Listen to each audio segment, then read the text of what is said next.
அதே மாதிரி auditing, accountant, எழுத்து, teaching professional, IT, engineering, computer, trading, marketing, agencies, business பண்ணக்கூடியவர்களுக்கு மிகச்சிறப்பானது ஒரு நன்மை தரக்கூடிய மாதம்.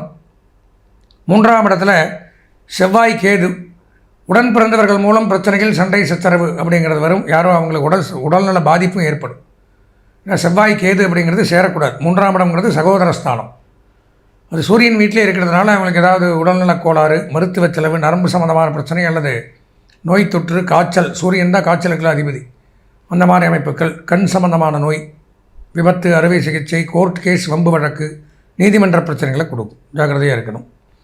4ஆம் இடம், 5ஆம் இடம், 6ஆம் இடம், 7ஆம் இடம், 8ஆம் இடம் சுத்தம். 9ஆம் இடத்துல ராகு மிகச்சிறப்பு. நன்மைகள் சற்று அதிக அளவில் நடக்கும். வெளிநாடு போக்குற அமைப்பு, டக்குன்னு இருப்பீங்க, திடீர்னு யோகம் வரும். எங்கேன்னு போய் கேட்டால் நேத்தான் போனோம், அங்கே போயிட்டான் அப்படிம்பாங்க. அந்த மாதிரி யோகத்தை திடீர்னு எதிர்பாராமல் அந்நிய தேச பயணம், மிராக்கல் அப்படிம்பாங்களா, அந்த மாதிரி ஒரு அமைப்பு அப்படிங்கிறது 9ஆம் இடத்துல ராகு இருந்தால் நடக்கும். யோகங்கள் உண்டாகும். இருந்து வந்த தேவையில்லாத செலவுகள் குறையும். தேவையில்லாத